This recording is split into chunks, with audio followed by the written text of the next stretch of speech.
Welcome to another episode of Iran Uncovered here in season 2. I'm Cameron Khansarinia, Policy Director of NUFDI in our offices in Washington, D.C. As always, a pleasure to be with my co-host, Saeed Ghasseminejad of FDD and a member of NUFDI's Board of Advisors in New York.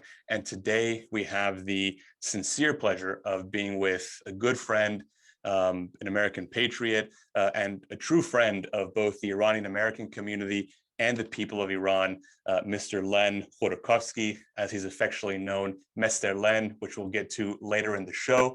Len, it's a pleasure to be with you. Saeed, good to see you again. Hey guys, thanks for having me. Hello.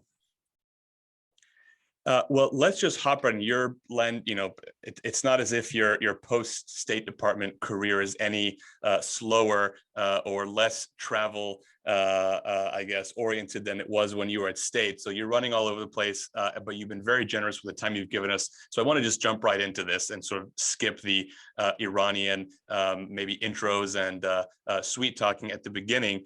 And I want to, it's called Ta'aruf. Yeah. Yeah, no, it's all right. I'm good with sweet talk, so bring it on. I'll leave that to Saeed. He's the expert.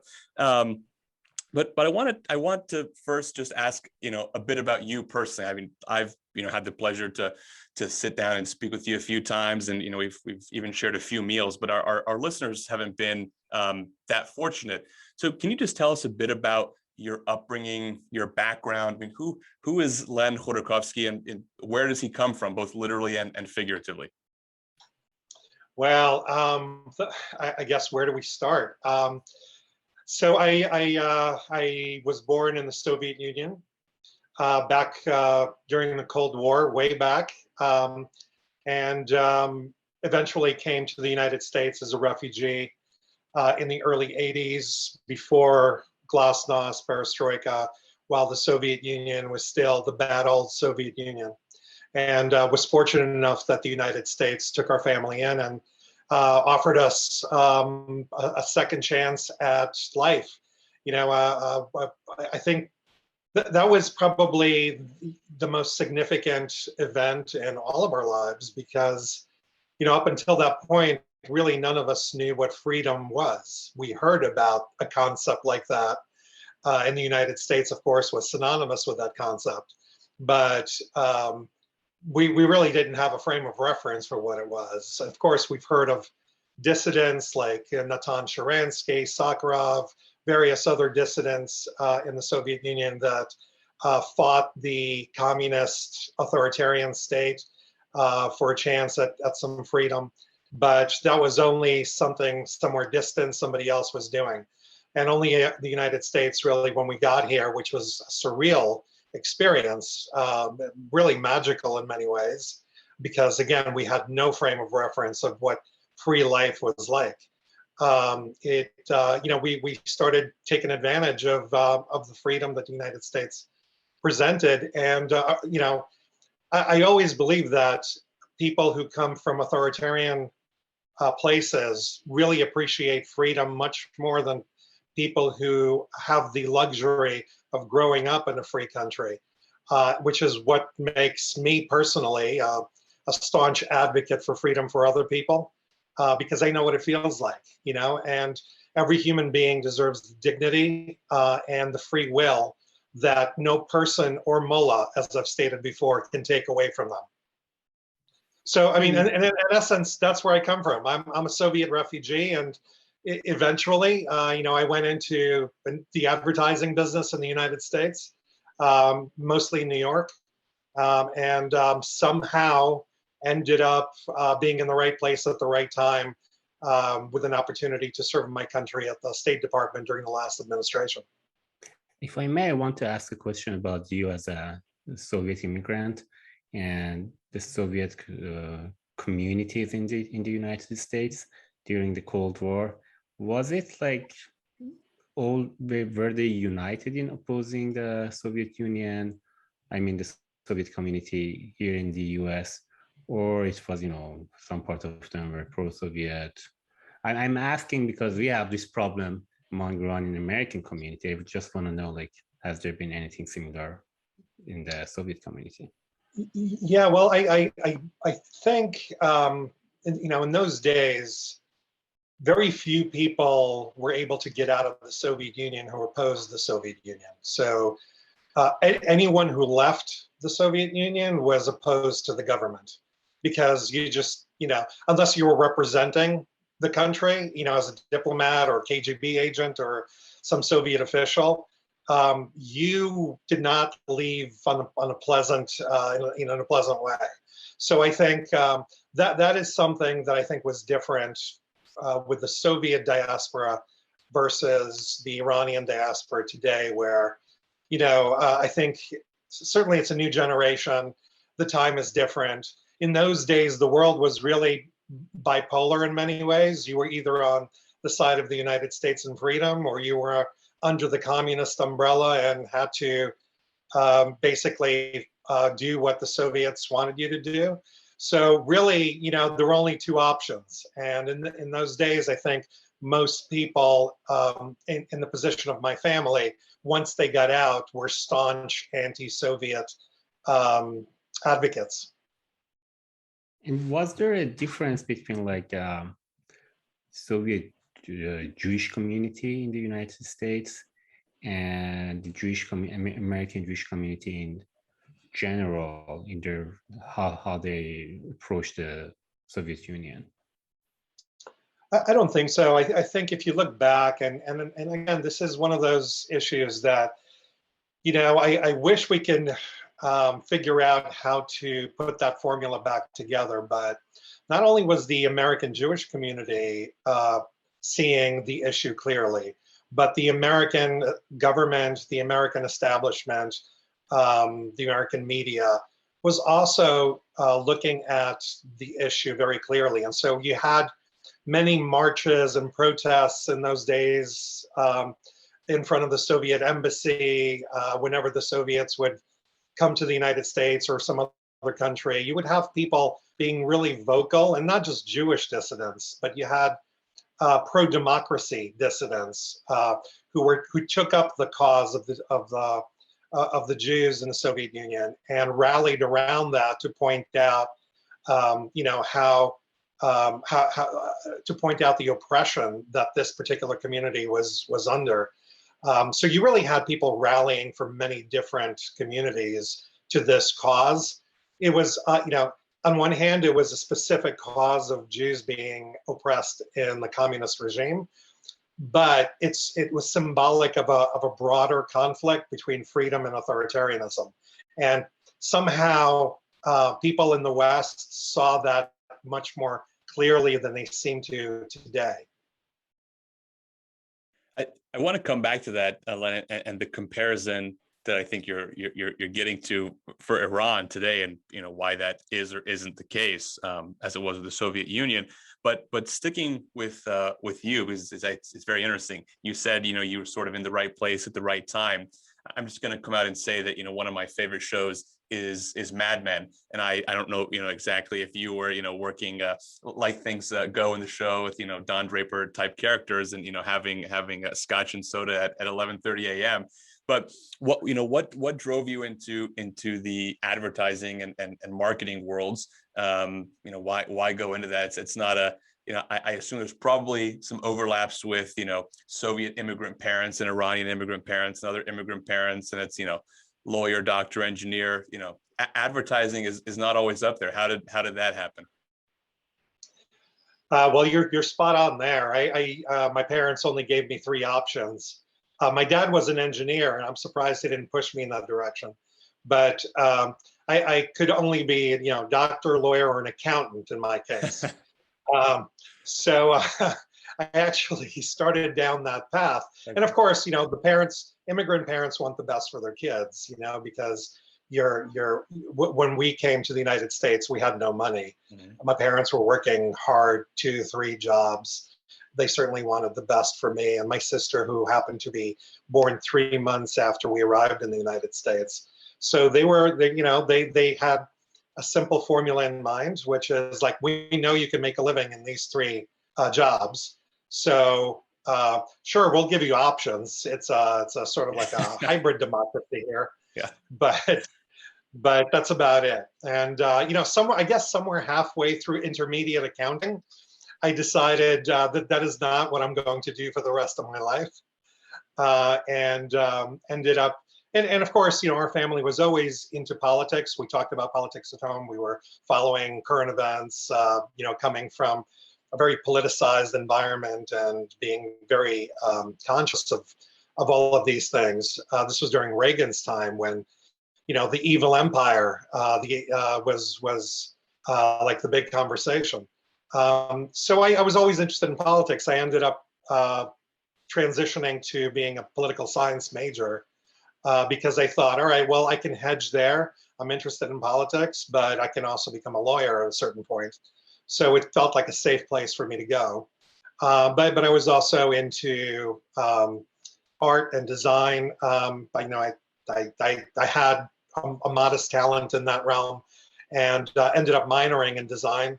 And subsequently, I actually ended up getting a master's degree in design here in the United States in New York. And so, I was politically inquisitive and curious, but was really, I guess, turned off at a certain point about what it took to be a political professional. It just didn't seem all that appetizing to me. And so I kind of tended to go into the other realm of communication, which is somehow ended up being advertising and marketing. And really, how did I end up in advertising? Because, I was applying to a whole bunch of places and trying to put my design chops to use. And I happened to land in advertising, and that's basically how I ended up staying in advertising. And I have to tell you, I love the advertising scene. I worked in there for about 20 years in New York. I think I missed the Don Draper era, to my great disappointment, of the 3 martini lunches and such. But I did some damage. And eventually, eventually I ended up in an advertising firm that was doing a lot of political advertising. And in 2016, a guy named Donald Trump became one of our clients. And the rest of the story. Yeah, I heard he really went places. So you come into you have the Trump campaign as a client, and then we fast forward, he wins the election. How do you end up working for the administration? You work in the State Department, obviously. How do you end up doing that, and how do you end up working on Iran policy in particular? Well, so I was after Donald Trump won the 2016 election. Typically, there's a transition that takes place from one administration to another.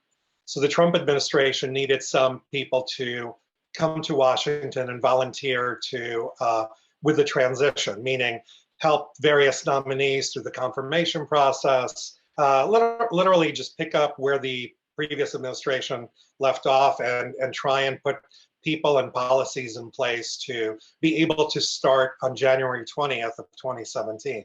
So I raised my hand and I said, I'd like to volunteer and come to Washington.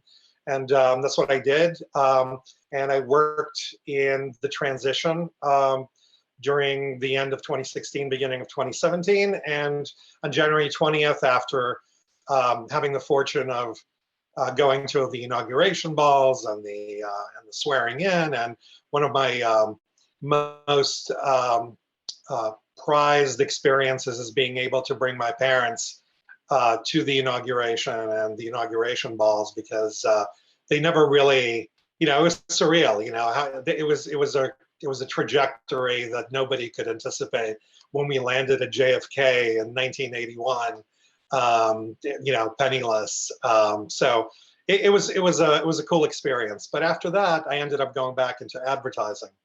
And a few months later, somebody I worked with in the transition basically gave me a call and gave me an offer I couldn't refuse, which is, hey, how would you like to serve your country? And it took me about 30 seconds to come up with an answer to that. A few months later, I ended up joining the administration as a digital strategy specialist. So I came in, obviously with a wealth of knowledge from the private sector as to what good practices look like, how to build audiences, how to get your message across. That's why I ended up working at the State Department for the Bureau of Global Public Affairs, which obviously is the America's voice around the world. And so it was a real privilege to be able to try and figure out how best to communicate the American brand to the rest of the world. And that was good enough for me, frankly.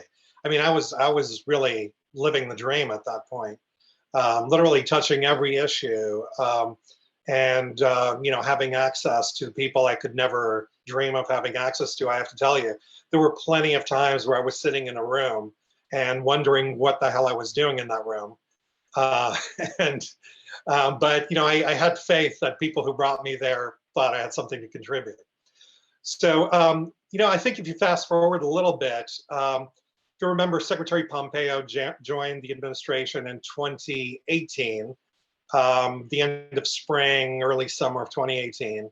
And when he joined, he actually put together what was called the Iran Action Group, which was a group of specialists and professionals, diplomats and other folks who would be kind of like the central team that would be coordinating the Iran policy on behalf of the United States government. It was led by Brian Hook, and I know that Brian had a lot of pieces together at the time as to people who know policy, people who know military aspects of what's going on, and various other aspects. But the one thing he didn't have and he was looking for is a communications specialist. So again, as is my way to dive in over my head, I raised my hand and I said, hey, I'm a communications specialist, and this seems like a consequential issue for me to get involved with. After talking to Brian, I ended up joining the Iran Action Group as the senior advisor for public affairs, eventually spent about 2 years working on the Iran policy from the beginning when President Trump ripped up the deal, which the Biden administration is trying to tape up and put back together, and all the way through the demise of Qasem Soleimani, which I think were the most consequential 2 years in the relationship between our countries and our people. I want to ask, before I hand it back over to Saeed, I've been asking a lot, but I'm very interested. You told me this once, and I want to see if you'll share it with our viewers and listeners, which is, it's not that bad, which is the first team meeting that you had with Secretary Pompeo, and what you told him, and how that was sort of a guiding light into your time working on Iran policy. And also, some of the work you're doing now, which we'll get to towards the end of the show. But what was that first meeting like? And can you tell everyone what you said to Secretary Pompeo? Sure. I without giving too much away. Yeah. Every so often the Iran team would brief Secretary Pompeo as to the latest, progress in what we were doing. And this was my first meeting with Secretary Pompeo. He knew everybody else in the room, but he didn't know me at the time.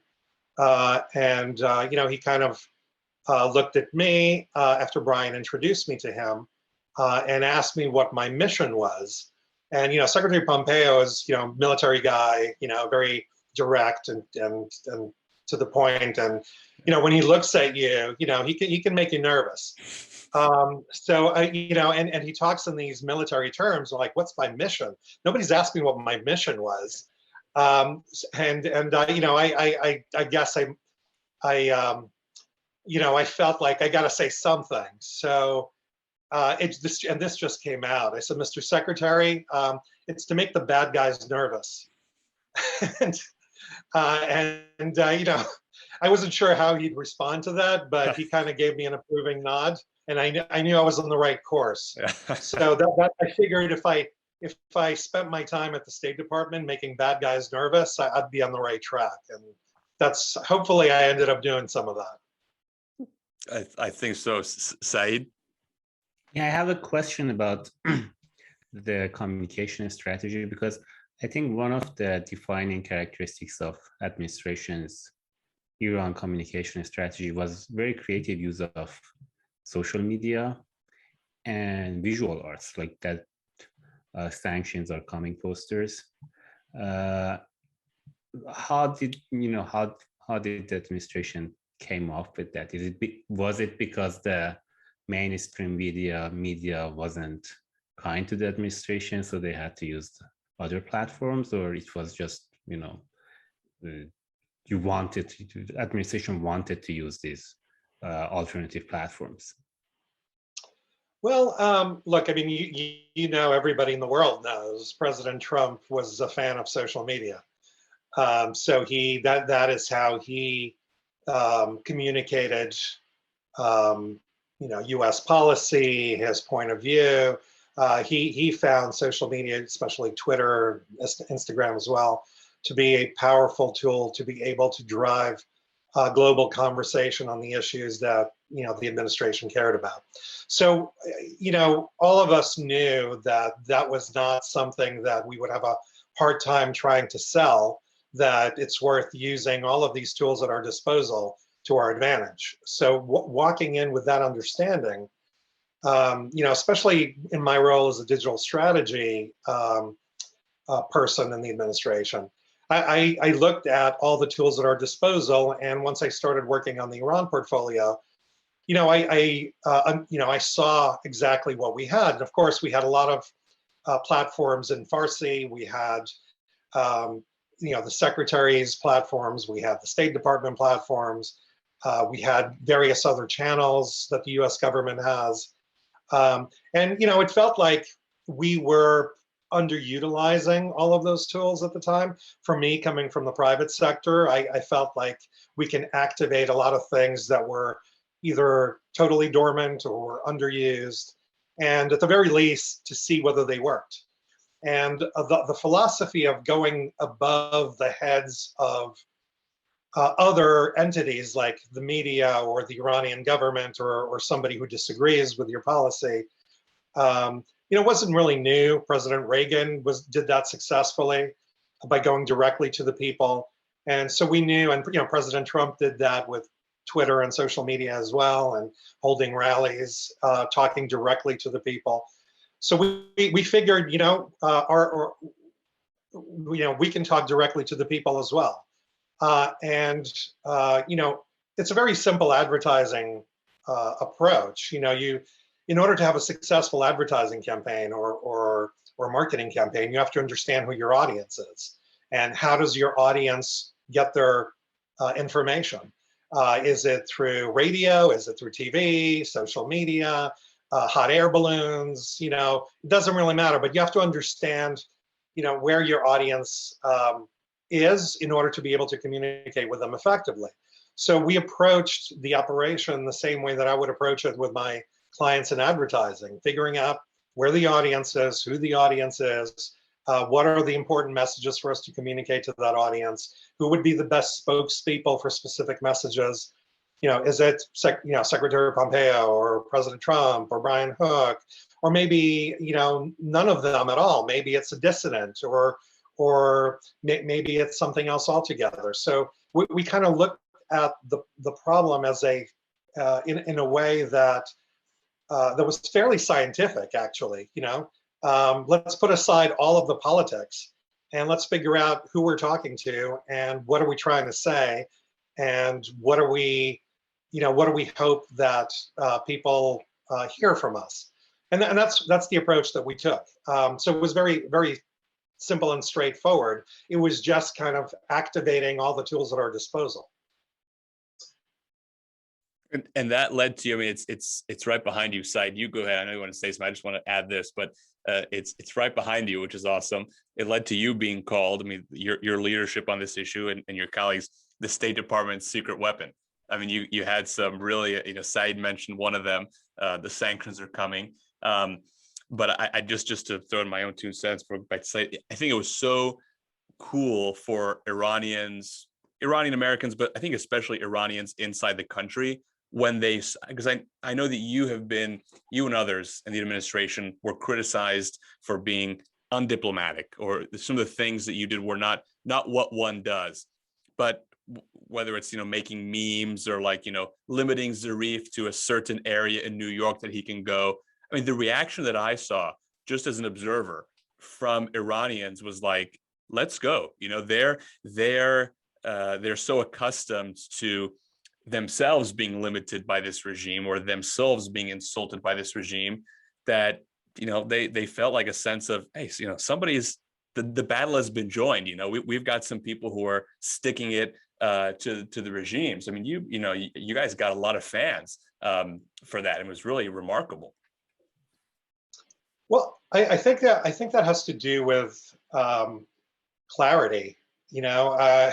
We identified who the good guys and the bad guys are, and a main feature of our Iran policy was specifically distinguishing between the Iranian regime and the Iranian people.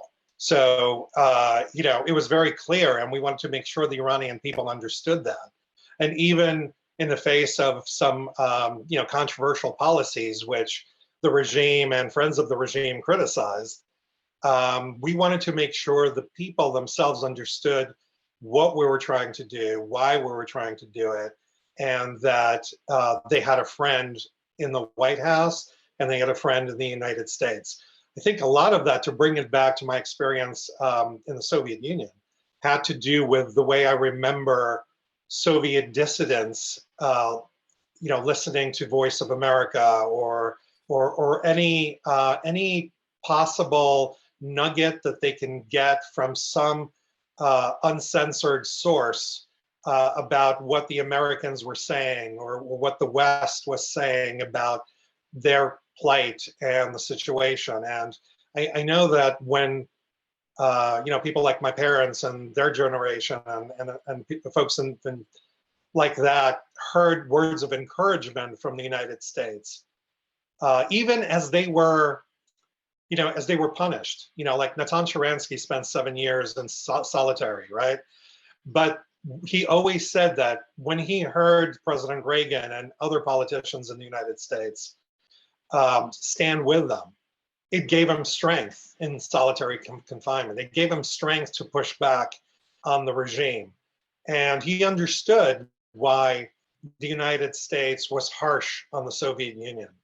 It wasn't that the United States had anything against him or the people who were suffering in the Soviet Union. It was because of the oppressors who were making them suffer. And this is something that I knew intuitively, and I knew others felt this way as well, and learned some of those lessons from the Cold War. So we were really confident that the people would understand why we're putting in maximum pressure on the regime.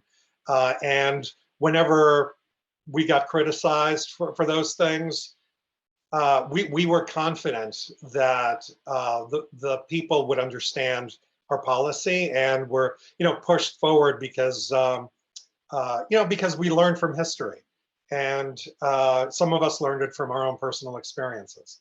So that's a really critical thing. And look, I mean, we didn't start out to make fans from the Iranian people. The important thing here, from American perspective, and I think it's important for Iranian people to understand this as well, whenever they get mad at the United States or the West for not doing this thing or that thing, or not sanctioning this person or that person. Look, I mean, the goal of the United States government is to protect the American people. American national security is the #1 job, especially of the executive branch of American government, which is, the president as the commander-in-chief leads. So his #1 job is to keep Americans safe. So, whether we get involved somewhere in the world and how we get involved, all has to be tied back as to whether that makes Americans safer. And if we decide that we need to do, X or Y or Z, and sometimes it's public and sometimes it's private. Sometimes, you're seeing military action and sometimes you're seeing cyber action. Sometimes you're not seeing anything at all, but believe me, there's always stuff going on. The end goal of the government in the United States is to protect Americans. So in that respect, we also believe that America is unique because we were born on the premise that every human being has the right to life, liberty, and the pursuit of happiness. That is a uniquely American founding principle, which every single American understands intuitively. And so whenever we see people who are oppressed, like people in Iran or people elsewhere in the world, Cuba, Venezuela, wherever, we intuitively, number one, the one thing we need to do is we need to communicate that we are aligned with them and their aspirations for freedom. Because as long as they're not free, the world is less safe. And the way to make the world more safe is to have more free people. Free people don't fight with each other. And so that's where, different shades of different, tactics are determined in order to figure out how do we ensure that the Iranian people are more free while protecting the American people? What do we need to do in order to defang the Iranian regime so that it threatens the American citizens less, and the Iranian people as well? Because as you know, what starts as domestic oppression, ends up spilling over into regional conflict and beyond that. And when a regime like the Iranian regime has the ability to threaten not just its people but its neighbors and eventually the United States and our friends, that makes the American people less safe, which is why this is an important issue for us to focus on. Yeah, I just want to make one point. First, I think that the Trump administration was most hated by the regime and its supporters and most loved by those in Iran who don't like the regime. Second, I think that the platforms that you guys were running were really popular at that time, like USA in Farsi, which is a government platform. It's usually not very, creative. But at that time, it was really one of the, I think, most read platforms among Iranians. And it's very sad to see what happened to it in the new administration. But one point that you mentioned about when US gets involved, and I want to go to the Cold War. And because I'm Iranian American, I don't want to mention Iran, so I mentioned Venezuela. So I think if it was during the Cold War, and you had something like Venezuela, you had an interim president who was pro-US, you had like security forces, part of the military who was backing him, it would be a no-brainer for the US government to go in. And right now we don't see that, like we don't see it in many places. And I'm not talking about like promoting democracy. I don't think it's a US job to go and promote democracy through military forces, but I think it's US job to, promote US national interest.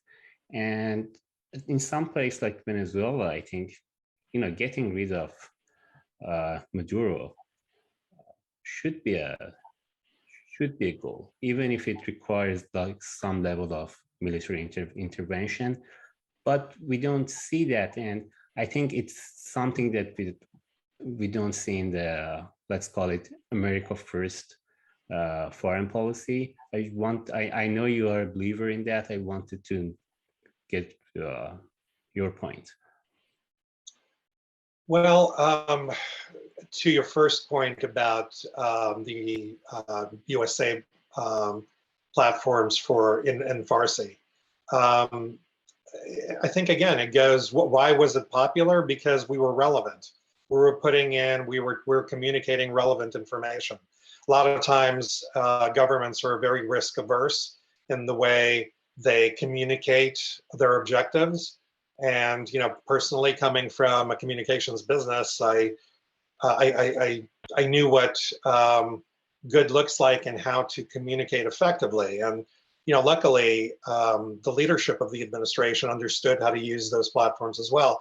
Why waste a platform that reaches hundreds of thousands, if not millions of people? I think when I was there, we altogether reached probably upwards of 10 million people in general on a regular basis every day through the usage of all of our platforms. So what's the point of putting out boring press releases or talking about the weather when we could optimize all of those platforms in order to communicate our strategic objectives? So that was kind of intuitive and common sense. Now, the reason you're not seeing it today and probably didn't see it before the Trump administration is not so much, well, I should say it's a combination of things. First and foremost, there really aren't that many marketing people inside of government. So that skill set just isn't there. And so people, don't really know how to do that well professionally. You have diplomats who are in those roles, or you have civil servants in those roles, and they're just doing what their leadership is asking them to do, but they don't really understand necessarily how to move the needle in a particular direction using communication. So number one job for most people in those positions is not to make a mistake, and it really takes people who, number one, understand the potential of those platforms, and number two, are willing to optimize the messaging or calibrate it to the point where it's a strategically useful tool in order to be able to do what we did. And so on the one hand, it's a matter of not having the right skill sets in place, which I think the United States government and all good guys and all the democratic governments should do a better job at trying to understand and fill. But second, the culture of risk aversion, I think, is something that needs to change. And and then of course there are policy differences. So the Biden administration is in the middle of renegotiating a deal that we vehemently disagreed with, and while they're still negotiating, they don't want to step on their on their goals by tweeting something out that might be controversial. So that's probably another element of their calculation. But overall, I think it's a matter of understanding the strategic value and putting the right people in place to take full advantage of it. Now, in terms of the other question, in terms of why does the American government, why isn't it as proactive as it used to be in the Cold War in changing leaderships or regimes? I think even in those days, there were a number of places where the United States intervened, and there were controversial. Yeah, of course, obviously Vietnam was one of them, and you had a number of other controversial places where the United States decided to weigh in one way or another, and some of them worked and some of them didn't work. And it was a different time, again, because from my perspective as a media professional, even the media landscape in those days was different than it is today. You didn't have reporters embedded with every military unit. There were only a handful of networks and a handful of papers that were reporting on things. It was not as challenging to control a message or try and respond to contrary messages. So it was just a very different landscape in those days, and it's become a lot more complicated today. But obviously, even people in Iran and people in China and people in Venezuela can overcome the censorship of their governments to access information. And that's a good thing. I'm a big fan of that. I think the more the people know, the better. And that's true in the United States, and that's true in Iran and Venezuela as well. So that is something that we know we could take advantage of, and which we did, knowing that yes, the Iranian regime censors this platform or that platform, but we knew, they couldn't completely close the door on information. So we try and be more creative, or we try to be more creative to try and get our messages across. And in terms of policy of intervention, well, look, I mean, we have our interests. The United States has interests all over the world. We have alliances, we have partnerships, we have economic interests, we have security interests, we have, democratic interests. And the way in which we intervene today or participate in the geopolitics today is a lot more probably nuanced, because we have so many more resources and we could be more agile. And we've discovered that, I think today, you're in a world where it's probably more likely that you'll have economic warfare versus military warfare determine who is the dominant superpower in the world, or which way of life ends up emerging for the next generation.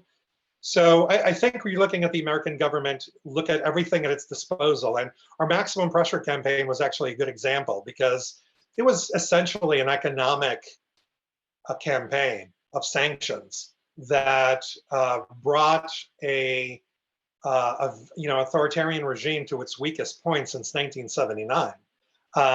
And we ended up doing that in a matter of, I would say, if you're looking at the real campaign, it was probably a year and a half, because we didn't really zero out oil sanctions until, I don't know, May of 19, I would say, probably. So really the full pressure didn't really start until that point. And in a matter of a year or year and a half or so, we ended up having quite an impact with a largely economic campaign. Now, of course, you need other elements like deterrence, like making sure that the Iranian regime doesn't cut off shipping lanes, that we check their military, their missile development, their hostage taking. I mean, all of those things are things we need to deal and deter. And Soleimani is a good example of deterrence too. I mean, that was essentially, another element of pressure, saying that if you threaten us or our interests, which of course, leading up to the strike on Soleimani and Mohandas, there were attacks on American facilities in Iraq, and our embassy was being stormed. And we told the Iranian regime that whether it's you directly or your proxies that are doing this, we're going to hold you responsible. So the Iranian regime knew what our position was. I guess what they underestimated is our willingness to follow through on our commitment. And that's essentially what we did. But I guess net is there are many tools at our disposal. The American government is very resourceful. And even if we're slow sometimes, even if we don't optimize some of those resources, we do have a lot of ways in which we can affect events in the world, and we can't be everywhere at once either. So which is why we need to cooperate with our allies. The more friends we have around the world, the more likely that the United States and its citizens are safer, and so is the American and free way of life. We're shockingly, nearing the end of our allotted time, because we have so much to talk about. There's about 75 other things I want to talk about, but we won't have time to get to all of them. So just a few ones in short order. One quick, and just because I'm wearing the T-shirt, which I selected obviously intentionally to wear today. This is a T-shirt that you designed. Many people may not know that, but probably most people who are watching this know who this is. But if you don't, it's Puya Bakhtiari, who was one of the protesters killed in the November 2019 protests in Iran, the Aban protests, or Bloody Aban as they came to be known. At least 1,500 people, as you well know, Len, were massacred by the Islamic Republic. But you know, and Puya was probably much more well known than a lot of those other, 1,500 to God knows how many people who were brutally killed. So his story was sort of out there. But it seems to me, and I think a lot of people who I've talked to, that he had a special place in your heart. You talked a lot about Puya, and then his father Manuche when he was arrested. What was it about Puya? In line with this theme we've been talking about you and your colleagues engaging directly the Iranian people. What was it about Puya that, as we may say in Farsi, sort of, sat on your heart? What was it about him, and that you took so much interest in it? Yeah, well, that was a tough couple of weeks in November of 2019, and when I joined the administration in December of 2017, if you recall, there were protests around that time, end of December, early January of 2018. And I remember we were kind of looking at what was going on, and one of the things that we were discussing as we were seeing all these events taking place is, we knew full well of the 2009 protests and the lost opportunity that the Obama administration ended up wasting to make sure that the Iranian people understood that the American people stood with them. And so even at that time, in January of 2018, we were discussing as to how to make sure we don't do that. And how do we make sure that the Iranian people hear us and we can communicate with them in the best way that we can. And so there were conversations taking place all throughout the administration about communicating with the Iranian people and helping Iranian people communicate with each other, because it was just a matter of time. We knew that another protest would happen, and we don't want to be exactly in the same place again. And so, when in those early days of the 2019 protests, we had things in place which we thought would help, and because we've been working on a number of projects and initiatives to ensure that the regime could not squash the Iranian people's ability to communicate with each other, communicate with the outside world, but also exercise their God-given freedom of expression. So we were seeing all this, and we were, of course, making sure that we optimized all of those things and helping the Iranian people make sure that they got their message out. And as we were seeing videos emerge from those protests, I think it was a couple of days into the protests that Puya's story ended up seeping out. And the one thing that I saw as I was tracking all of these videos and all of these messages coming out of Iran is that they were so personal, and these were kind of, I just saw these young people, and that reminded me of my own kids and the people that I knew, and people that were expressing themselves in a way that I or you might express yourself. Things we take for granted in the United States. If you just disagree with something, you go out and you write an op-ed, or you go and protests, or you create a video. We take all these things for granted. Of course, we knew that the Iranians couldn't do those things; they were oppressed. So when Puya's video came out, and the whole idea of him just walking out on the street, this guy with a smile, happy-go-lucky, loved Elvis, Can't Help Falling in Love was his favorite song. It was just very easy to relate to him. And then the rest of the story, obviously, was he was basically shot through the head by the regime goons for no reason other than being a normal, freedom-loving young person.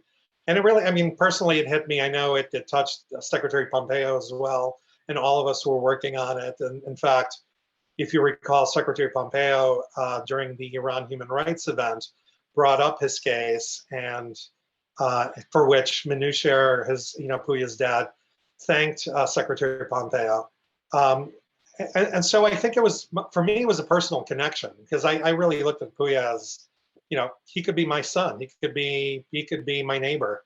Hey, I'm into Elvis too, and I believe he was a vegetarian, right? That's so American. Well, actually, it's not that American. We're into steak, but it was so trendy.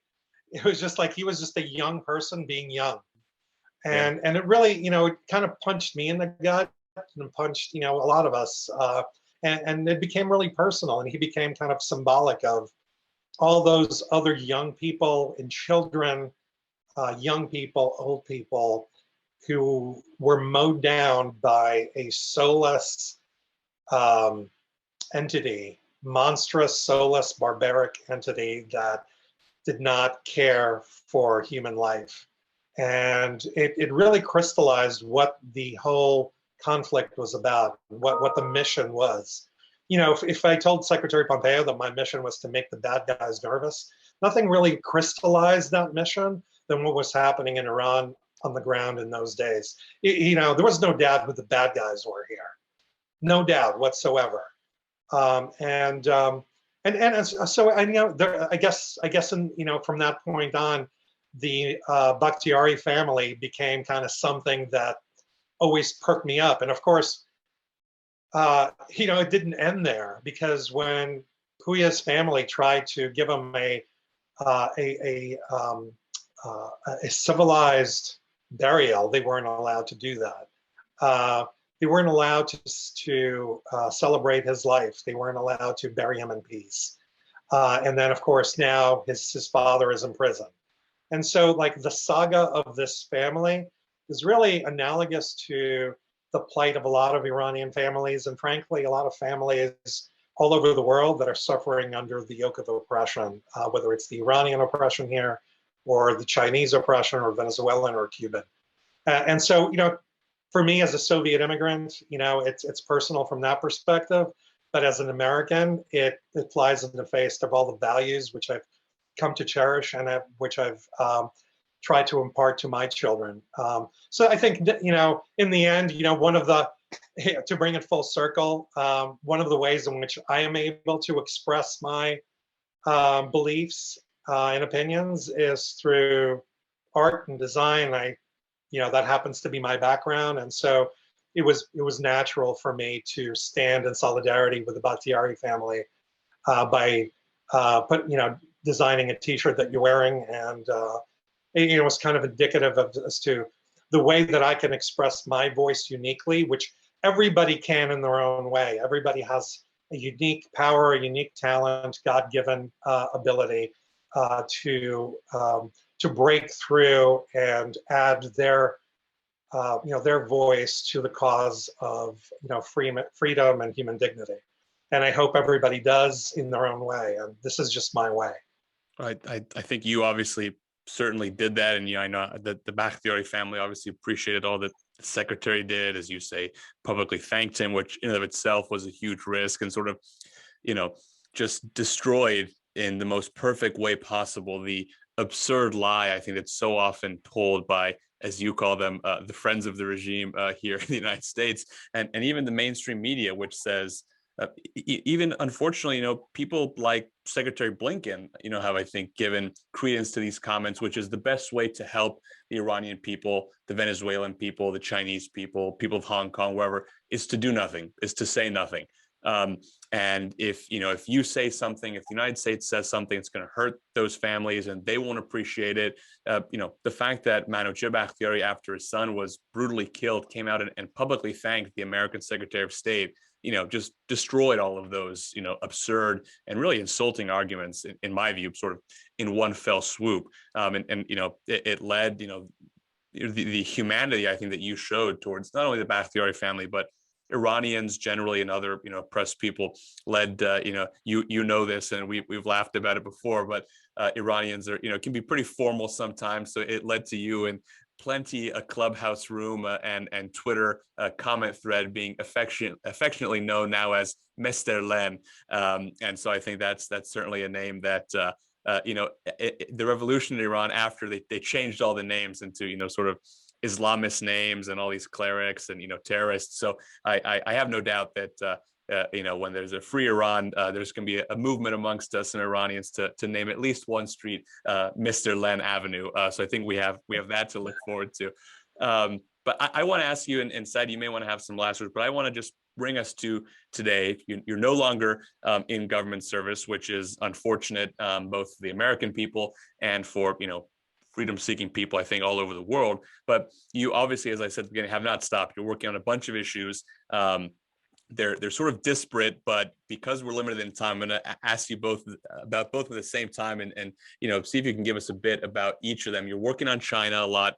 I see you talking about that a lot on social media. The threat that the CCP poses, obviously, but also, something you worked on when you were in government and also continue to work on is the Abraham Accords and the Cyrus Accords, which you, along with Victoria Coates, coined. And now we see this new project called Yalla. So can you tell us a bit about your work on China? What's the Cyrus Accords? What's going on with Yalla? Wow, I'll talk about all of those things in 10 seconds. I sound coherent about all of them. All right. Well, let's start with Cyrus Accords first. I think that would be of interest to your audience. I hope more and more people find out more about a few articles that Victoria Coates and I wrote on this topic, which of course stems from the idea that the Iranian people and the Jewish people, Israelis, have a long history in common that dates back 2,500 years or more to the time of Cyrus the Great. Cyrus, for those who don't know, King Cyrus liberated the Jewish people from their exile in Babylon and allowed them to go back to their homeland and rebuild their temple on the Temple Mount, which they did. And in fact, he was such a big ally of that effort that he used some of his treasure to finance the rebuilding of the Jewish temple.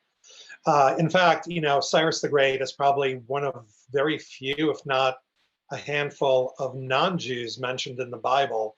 I think he's mentioned 23 times in the Old Testament. And that's a sign of respect and the bond that the Jewish people and the Persian people and people had dating back millennia. And the big idea behind Cyrus Accords is, of course, it's a riff off of the Abraham Accords, is that the last 40 some odd years of the regime in power in Iran are a historical anomaly. This is not the typical relationship between Israel and Iran, or Jews and Persians and others in the region. So the premise of it is that the time will come, and I believe not too far away, where the current regime in power is going to end up like all dictatorships on the ash heap of history. And then history will find a way to reconnect the Jewish people and the Iranian people in their traditional bonds and in all of the things that they have in common, and collaborate toward a brighter future for both. That's actually a very intuitive and reasonable thing to believe. It is proven by 2,500 years of history, and anyone who says that the last 40 years are of tension between Iran and Israel, for example, and everybody else seemingly, is really kind of the way that things are, is missing the whole point, and I think is way off base. So our goal to essentially is, number one, to introduce the idea, which we did. We think more and more people are finding out about reconnecting those things. And the next step, of course, is to actually put it in action. One of the things that we did to put it in action last year is to bring a number of Iranians to Israel so that they could see for themselves what, and you know, it was quite actually a very eye-opening experience, you know, more so, maybe even more so for me than them. And I was fortunate to go with Victoria and Eli Kohanim, who's my partner in crime, also the first Iranian-born State Department envoy, who is a staunch defender of the Iranian people. So anyway, we had this privilege to bring this group of people to Israel, where they could see and talk to people and see things for themselves. You know, one of the most impactful things, which was, you know, people might find amusing, is that it wasn't taking them to the Western Wall or the Temple Mount or, you know, or some kind of famous, you know, historical place. It's really to take them to a street named after Cyrus the Great. You know, they all just wanted to take a picture in front of a street sign, which was like Cyrus Street. You know, that was the most, you know, meaningful thing to a lot of them, which I guess underscores this whole notion of Cyrus Accords, that what binds all of us is deeply rooted and will be brought back in short order. So that's kind of like the Cyrus Accords initiative. And I think, you know, next steps, of course, is to do more of that face-to-face personal diplomacy, not through governments, but through people, to start putting, you know, some meat on the bone into what actual Cyrus Accords will look like. You know, what are those things that perhaps Israel and a free democratic Iran will be able to collaborate on day one. And that work can take place now, and I hope it will. And I know that there are a number of people working on those things. So, and as am I. In terms of the other things, so Yalla, again, staying in the neighborhood. I did have the fortune to work, you know, on the Abraham Accords as a supporting actor. And one of the things that became obvious there, and that actually, you know, informed my view of the region as well, is, you know, there are perceptions that people have in the West of how what people think, what people believe, and what makes them tick. And when you actually go and you talk to people and you look at them in their face and you talk to them, and you really discover that, you know, what you see on the news is really, you know, probably not all that there is about that particular topic. And so it is here with the Abraham Accords. So one of the things that I wanted to do when I left government is to make sure that the idea of Abraham Accords lived on, and making peace between Israel and its Arab neighbors is not only good for those countries and those people, it's also good for the United States. Because as I said earlier, the more people that are free, the less tumultuous and combustible the Middle East is, the better it is for the American people as well. So what I can do from my perspective as a communications guy, as somebody who understands advertising and marketing, is try and reach people through media. And which led me to partner with a friend, Habi Bouzo, who is a Syrian-born American journalist, to launch a platform called Yalla, Y-A-L-L-A, and it's, you know, you can find it on Twitter, Facebook, and Instagram at Watch Yalla, W-A-T-C-H Yalla.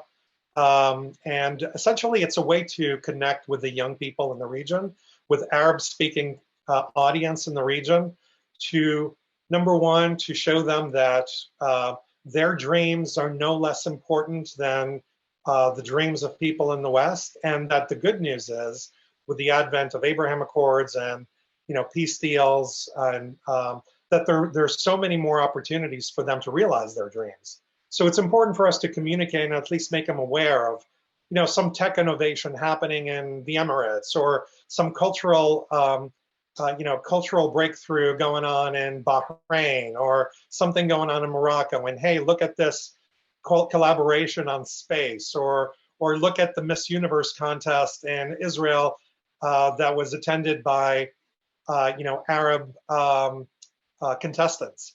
All of these things open people's eyes and ears as to what's possible, and are, hopefully, from our perspective, help them dream bigger and realize their dreams. And I want to be part of that. And so that's why we kind of embarked on this project that is aimed at the Arab youth in the region.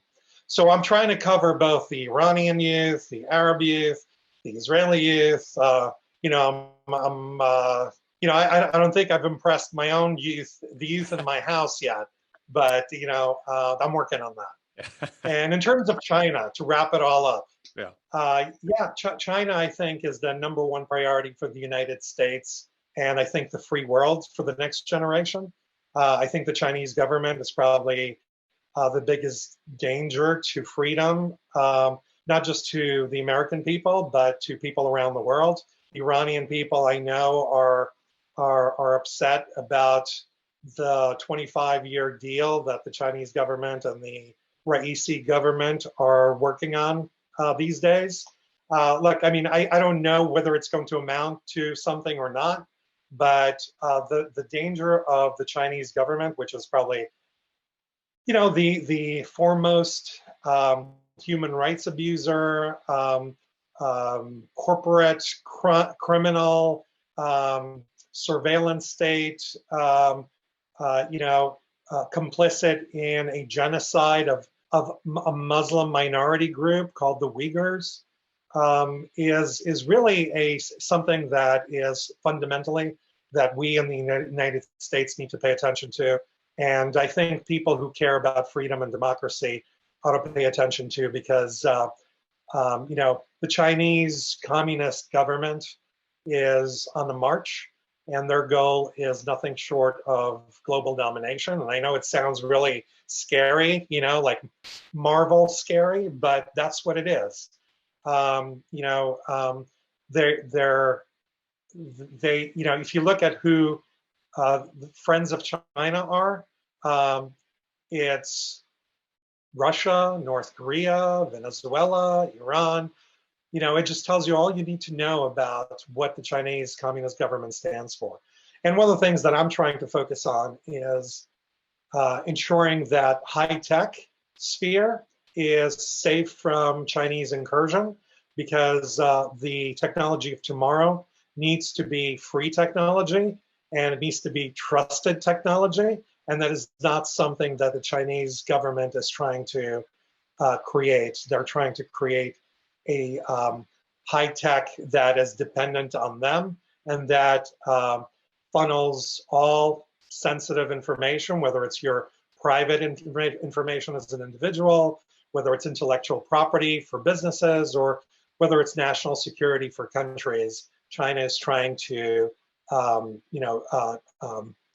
dominate all of those spheres, and we are all a little bit less safe the more China dominates it, and the less the free world determines how high tech is innovated for the next generation. And so, I guess in a nutshell, that's what I do these days. A little bit of all those things, and I hope it's worthwhile in some way. Well, I got to about 10% of the questions that I had hoped to ask you, and now that you've talked about the youth of Iran, the youth of the Middle East, people in China, I think you may have to get back to your own youth at home. But Saeed, any last points or quick questions for Len before we wrap up? No, I just wanted to thank Len for the impressive work he has done in the administration, and the interesting and important job and projects that he's doing now. Thank you, sir. Well, thank you very much, Saeed, and thank you, and thank you, Cameron, for continuing to do your part in trying to create a better world. I know that it's something that was important to us inside of the administration, and it continues to be important to Saeed, in your case, you're doing incredible research, which I know a lot of influencers and decision makers follow and take into consideration and use in their decision making. And Cameron, your NUFDI's advocacy on behalf of the Iranian people is critical to ensure that one day soon, and I believe it's coming, the Iranian people will be able to be free and determine their own destiny, just like the American people. So on that note, I appreciate you guys having me. I look forward to working with both of you guys to bring about a better world and continue making the bad guys nervous. Absolutely. Well, first of all, thank you for the very kind words. It's very much appreciative.